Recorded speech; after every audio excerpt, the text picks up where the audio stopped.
ஆண்டவராகிய இயேசு கிறிஸ்துவின் கிருபையும் சமாதானமும் உங்கள் அனைவரோடும் கூட என்றென்றைக்கும் இருப்பதாக. நான் உன்னை விட்டு விலகுவதும் இல்லை, உன்னை கைவிடுவதும் இல்லை என்று சொன்ன நமது ஆண்டவராகிய இயேசு கிறிஸ்து நம் முக்கிய சமாதானம். எசேக்கியேல் 10ஆம் அதிகாரம். இந்த வேத பகுதியில் எசேக்கியேல் ஐயா கண்ட தரிசனம், அவர் பார்த்த பரலோக காட்சிகள் வெளிப்படுத்தப்பட்டிருக்கிறது. அதாவது மனிதனுடைய ஆவியை கர்த்தர் பரலோகத்திற்கு எடுத்து சென்று அங்கு நடப்பதை நமக்கு காட்டுவார். தீர்க்கதரிசிகளுக்கு இப்படிப்பட்ட அனுபவம் கிடைக்கும். அதே போல ஒரு மனிதனுடைய ஆவியை பிரித்து எடுத்து வேறு தேசங்களுக்கோ வேறு இடங்களுக்கோ கர்த்தர் எதை காட்ட வேண்டும் என்று நினைக்கிறாரோ அந்த இடத்திற்கு கொண்டு போய் அங்கு இருக்கிறதை காட்டி தம்முடைய செயல் என்ன செய்ய வேண்டுமோ அதை செய்ய வைப்பார். ஒரு மனிதனை சரீரத்தின்படி அல்லாமல் ஆவியை மட்டும் பிரித்து வேறு இடத்திற்கு கொண்டு போய் அங்கு வேலையை முடித்து மீண்டும் கொண்டு வந்து விடுவது கர்த்தருடைய ஆவியானவரின் செயல். இப்படியெல்லாம் நடக்கும். இது உண்மை. தீர்க்க தரிசிகளுக்கு இப்படிப்பட்ட அனுபவம் கிடைக்கும். தீர்க்க தரிசன அபிஷேகத்தை நடக்கும். கர்த்தர் யாரை வேண்டும் என்றாலும் இப்படி பயன்படுத்த முடியும். ஒரு மனிதனுடைய ஆவியை பிரித்து பரலோகத்திற்கே கொண்டு போகவும் முடியும். தம்முடைய காரியங்களை, பரலோக காட்சிகளை காண்பிக்கவும், அங்கு நடக்கிற காரியங்களை வெளிப்படுத்தவும், அதன் மூலம் பூமியில் நற்கிரியைகள் நடக்கும்படியாக செய்யவும் கர்த்தரால் முடியும். இதெல்லாம் சத்தியமான உண்மை. ஆவிக்குரிய காரியங்கள் எல்லாம் உண்மைதான்.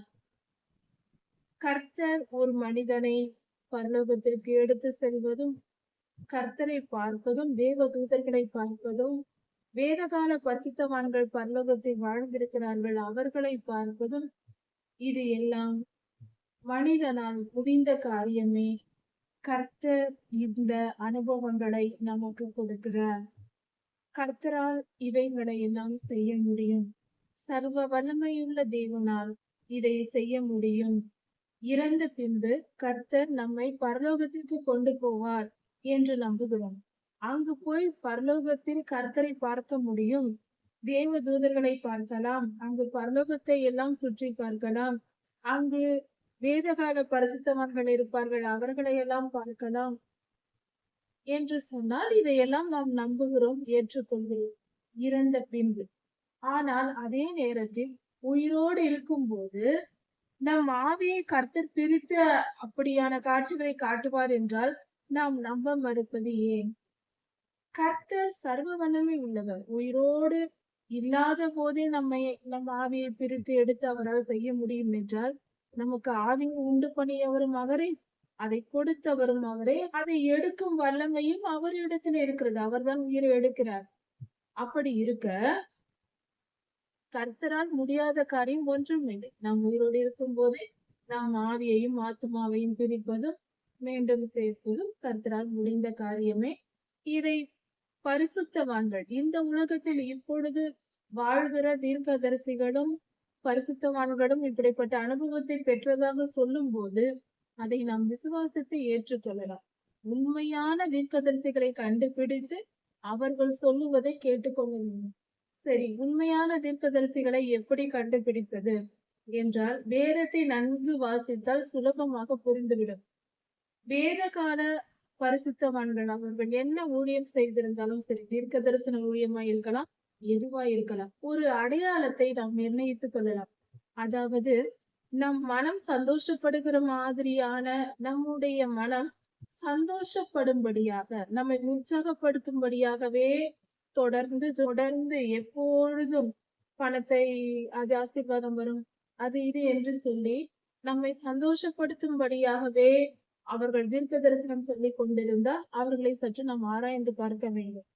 நம்மை கண்டித்து உணர்த்தி, நம் பாவங்களை உணர்த்தி, நம்மை பரிசுத்தத்திற்கு நேராக, சுயத்தை நசுக்கி பெருமையை விட்டு ஒழியுங்கள், சுயநலத்தை வெறுங்கள், கர்த்தருக்கு பிரியமாய் வாழுங்கள், உலக இச்சை விட்டு விலகுங்கள் என்று போதிக்கிறார்கள் என்றால் அவர்கள் உண்மையான தீர்க்கதரிசிகள், கர்த்தருடைய ஊழியர்கள்.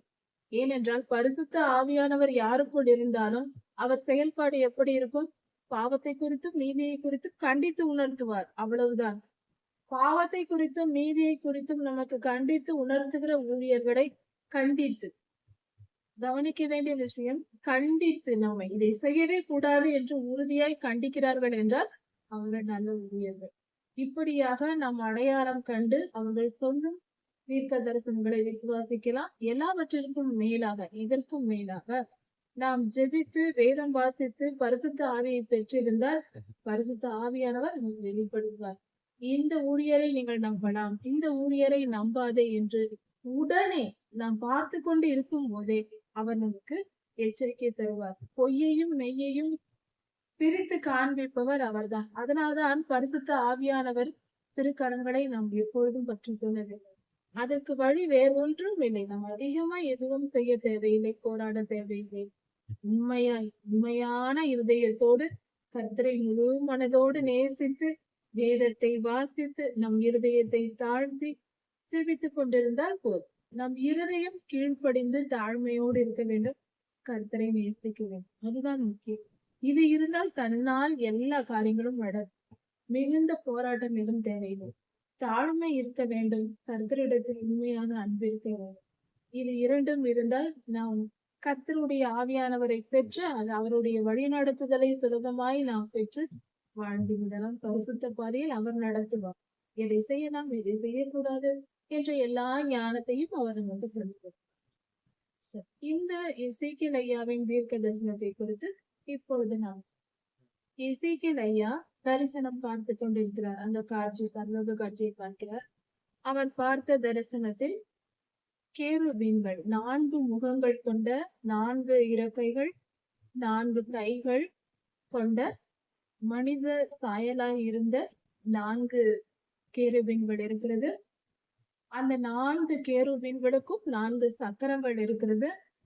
அதன் அருகில், அதாவது கேருபீன்களின் அருகில் ஓடுகிற 4 சக்கரங்கள். ஒவ்வொரு சக்கரமும் ஒன்றுக்குள் ஒன்று இருக்குமா போல, 2 சக்கரங்களை ஒன்றோடு ஒன்று இணைத்தது போல 4 புறங்களிலும் ஓடத்தக்கதாய், அதாவது 4 திசைகளிலும் ஒரு வளையம் மட்டும் அல்லாமல், ஒரு சக்கரத்துக்குள் இன்னொரு சக்கரத்தை இணைத்தால் 2 சேர்ந்தால் 4 பகுதிகள் தெரியும். அது போல 4 சக்கரங்கள் அங்கு இருந்தது. அந்த 4 சக்கரங்களும் கேருபீன்களும் சுற்றிலும் முழுமையாக கண்களால் நிறைந்திருந்தது. இப்படிப்பட்ட பரலோக காட்சியை பார்க்கிறார் எசேக்கியேல் ஐயா. அந்த கேருபீன்களின் மேல் மண்டலம் இருந்தது. அதன் மேல் நீல ரத்தினத்தால் செய்யப்பட்ட ஒரு சிங்காசனம் போன்ற ஒரு தோற்றம் இருந்தது. அதில் கர்த்தர் அமர்ந்திருந்தார். கர்த்தரை அவர் பார்க்கவில்லை. அந்த சிங்காசனத்திலிருந்து வரும் குரலை கேட்டார். அவருடைய மகிமையை கண்டார். கர்த்தரின் மகிமையை எசேக்கியேல் ஐயா கண்டார். சிங்காசனத்தின் மேல் இந்திர நீல கல்லை போன்ற ஒரு சிங்காசனத்தை, அந்த இந்திர நீல கல்லால் செய்யப்பட்ட நீல நீலக்கல், அந்த கல்லால் செய்யப்பட்ட ஒரு சிங்காசனத்தை கர்த்தர் பார்க்கிறார். அந்த சிங்காசனமானது கேருபீன்களுக்கு மேலே காணப்பட்டது. இப்படி எசேக்கியேல் ஐயா பார்த்து கொண்டிருக்கிறார். அந்த 4 கேருபீன்களையும் சக்கரங்களையும் பார்த்து கொண்டிருக்கிறார். அப்பொழுது கர்த்தருடைய குரல் வருகிறது. கர்த்தர் சொல்லுகிறார், அதாவது இந்த சம்பவத்திற்கு முன்பு இந்த இடத்தில் எசேக்கியேல் ஐயா தரிசனம் பார்த்து கொண்டிருக்கிறார் அந்த பரலோக காட்சி. அதற்கு முன்பாக என்ன நடந்தது என்றால், இந்த அதிகாரத்திற்கு முன்பாக 9ஆம் அதிகாரத்தில் என்ன சொல்லப்பட்டிருக்கிறது என்றால், 6 தூதர்கள் அங்கு வருகிறார்கள். அதில் ஒருவர் மைக்கூட்டை வைத்திருக்கிறார். அந்த தூதர் போய் இஸ்ரவேலில் கர்த்தரை நோக்கி ஜெபித்து பரிசுத்தமாய் இருக்கிற ஜனங்களை நெற்றியில் முத்திரை போடுகிறார். மற்றவர்கள் சந்தரிக்கப்படுகிறார்கள். இந்த காரியத்தை நாம் குறித்து பார்த்தோம்.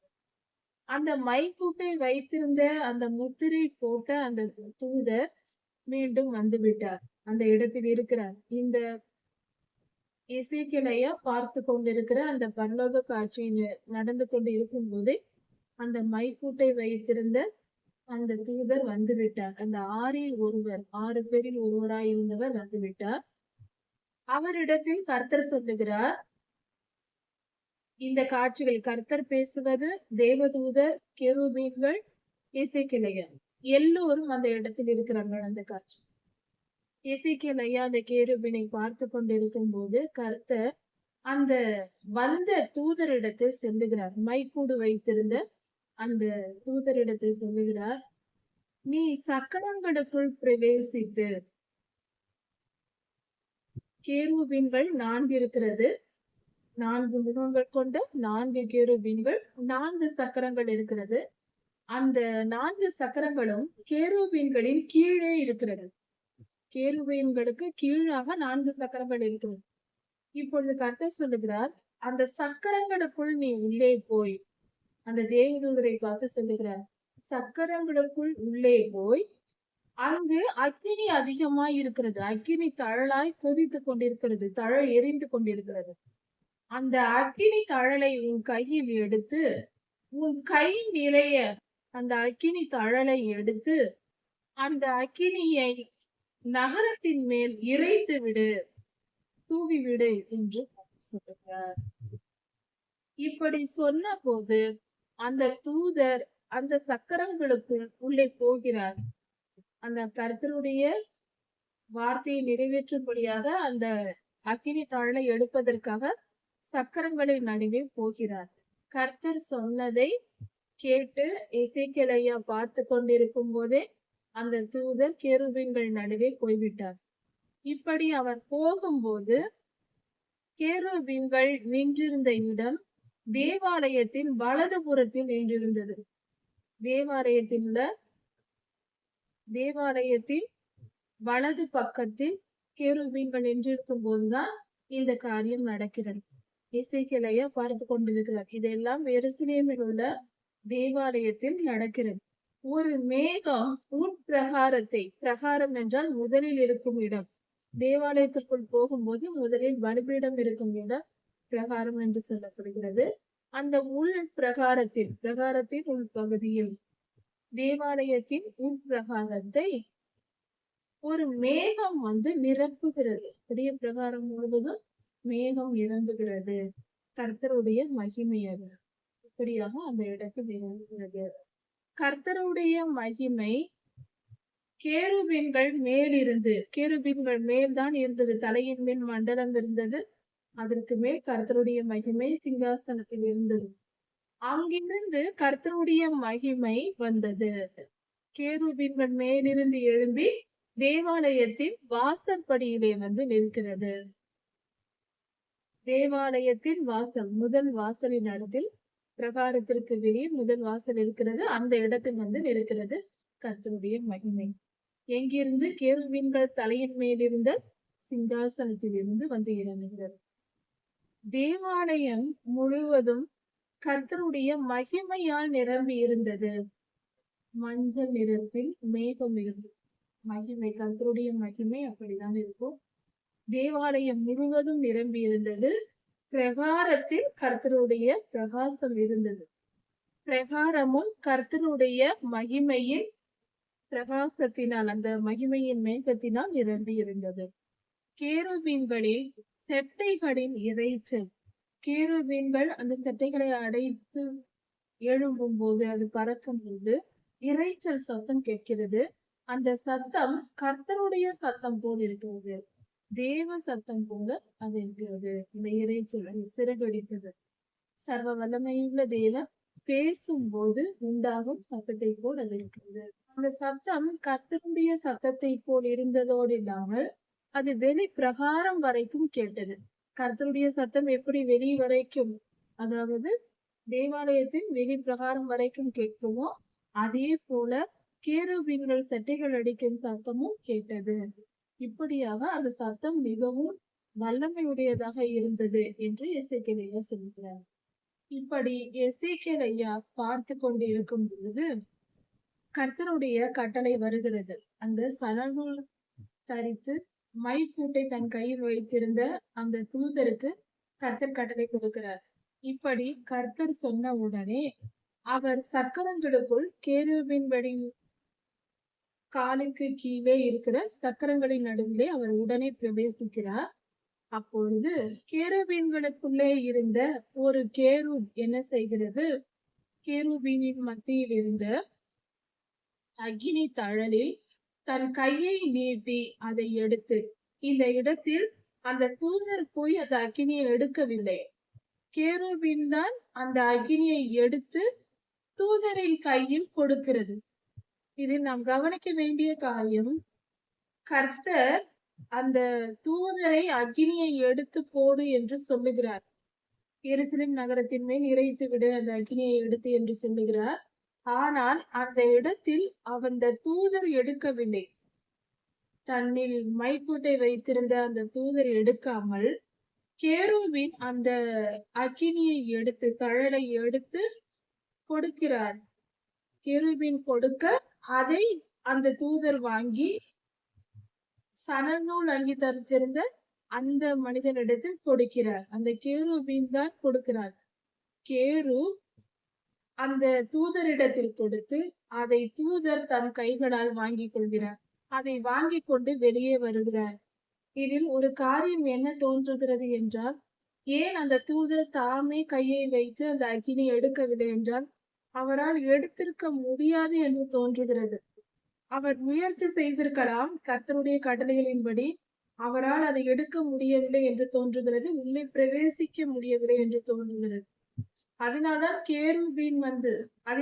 ஒரு கேருப் வந்து அந்த அக்கினியை எடுத்து இந்த தூதர் கையில் கொடுக்கிறார். அப்பொழுது இவர் வாங்கி கொண்டு வெளியே வருகிறார். இப்படியாக காரியம் நடக்கிறது. இவராக கையில் எடுக்கவில்லை என்பதை கவனித்துக் கொள்வோம். கேருப் எடுத்து கொடுக்கிறார். கேருபீன்களுடைய செட்டைகளின் கீழ் மனித கைகளை போன்ற கைகள் உண்டு. கேருப் என்றால் ஒன்று, கேருபீன் என்றால் பல. ஒரு கேருப் 4 முகங்களையும் 4 கைகளையும் 4 சிறகுகள் இறக்கைகளையும் உடையதாக இருந்தது. அப்படி என்றால் அந்த கேருபீன் கை மனித கையை போலவே இருந்தது என்று சொல்லப்பட்டிருக்கிறது. அந்த கையினால் தான் அந்த அக்கினியை எடுத்து இந்த தூதரிடத்தில் கொடுக்கிறது. அந்த தூதர் போய் நின்ற இடத்தில் கேருபீனுக்கு அடியில் 4 சக்கரங்கள் இருந்தது. அந்த 4 சக்கரங்களும் 4 கேருபீன்களுக்கு 4 சக்கரங்கள் உண்டாயிருந்தது. ஒரு சக்கரம், ஒரு கேருபீனின் சக்கரம் ஒன்றுக்குள் ஒன்று இருக்குமா போல 4 வட்டங்கள், அதாவது 4 முகங்கள் கொண்ட 2 வட்டங்களை ஒன்றுக்குள் ஒன்று வைத்தது போல அந்த காட்சி இருந்தது, அந்த சக்கரங்கள். ஆனால் அந்த சக்கரத்தின் எல்லா பக்கத்திலும் கண்களால் நிரம்பி இருந்தது. சக்கரங்களின் தோற்றம் படிக பச்சையை போல இருந்தது. கிறிஸ்டல் என்று சொல்லுவோம். பச்சை நிற கிறிஸ்டல் எப்படி இருக்குமோ அது போல படிக பச்சை நிறமாய் இருந்தது. மிகவும் பிரகாசமான பச்சை நிறமாய் இருந்தது. அந்த 4 சக்கரங்களும் ஒரே மாதிரியாய் இருந்தது. கேருபீன்களும் 4 ஒரே மாதிரியாய் இருந்தது. சக்கரங்களும் 4 ஒரே மாதிரியாய் இருந்தது. அந்த 2 சக்கரங்கள் ஒன்றுக்குள் ஒன்று வைத்தது போல ஒவ்வொரு கேருபீனுக்கும் ஒவ்வொரு சக்கர அந்த தொகுப்பு இருந்தது. அவைகள் ஓடும் போது, அந்த சக்கரங்கள் ஓடும் போது 4 திசைகளிலும் ஓடும். எந்த பக்கமும் அது திரும்பி ஓட தேவையில்லை. 4 திசைகளிலும் அது ஓடும்படியாக இருக்கும். ஏனென்றால் 4 பக்கங்கள் அதற்கு இருக்கிறது. அதாவது ஒரு வளையத்தை இன்னொரு வளையத்திற்குள் ஒன்றுக்குள் ஒன்று விட்டு நாம் சமமாக வைத்தால் 4 பக்கங்கள் இருக்கும். அந்த வட்டத்திற்கு 2 வட்டங்கள் சேர்த்து, இப்படியாக 2 சாதாரணமாக 2 வளையல்களை சேர்த்து வைத்து பார்த்தாலே இது தெரியும். அந்த தலைகள் எந்த பக்கம் பார்க்கிறதோ அந்த பக்கம் சக்கரங்கள் ஓடின. அதாவது 4 திசைகளிலும் 4 முகங்கள் உண்டு கேருபீன்களுக்கு. அந்த முகம் எந்த முகம் பார்க்கிறதோ அந்த பக்கம் சக்கரம் ஓடும். நினைத்தாலே போதும், அந்த முகம் நினைத்தாலே போதும். அந்த கேருப் நினைத்தால் உடனே அது எந்த பக்கம் போகிறதோ அந்த பக்கம் போகும். 4 முகங்களில் முன்னோக்கி இருக்கிற முகம் பார்த்தால் அது உடனே முன்பக்க சக்கரம் ஓடும். அது மிக அழகான, மிக ஒழுங்குமுறையோடு நிர்ணயிக்கப்பட்ட ஒரு அமைப்பாக தோன்றுகிறது.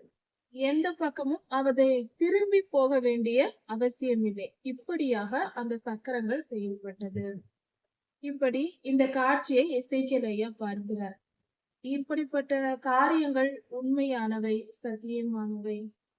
ஆவிக்குரிய அனுபவங்கள் உண்மை, பரலோகம் உண்மை, நரகமும் உண்மை. ஆவிக்குரிய அனுபவங்களும் உண்மை. கர்த்தரை விசுவாசிப்போம், இந்த வசனங்களை விசுவாசிப்போம், நாமும் ஆவிக்குரிய அனுபவங்களை பெற்றுக்கொள்வோம். விசுவாசத்தினால் பெற்றுக்கொள்ள முடியும். விசுவாசிக்காவிட்டால் எவ்வளவு முயற்சி செய்தாலும் பெற முடியாது. கர்த்தரை நாம் நெருங்கி சேர ஒரே வழி விசுவாசம்தான். கர்த்தருடைய வசனங்களை விசுவாசத்தை ஏற்றுக்கொள்ளும் போது நாம் மேலும் மேலும் பல மேன்மையான காரியங்களை தெரிந்து கொள்ள முடியும், அனுபவிக்க முடியும். கர்த்தருடைய ஆசீர்வதிப்பாராக. நமது ஆண்டவராகிய இயேசு கிறிஸ்து சீக்கிரம் வரப்போகிறார். அவருடைய வருகைக்கு நாம் ஆயத்தப்படுவோம். மாரநாதா.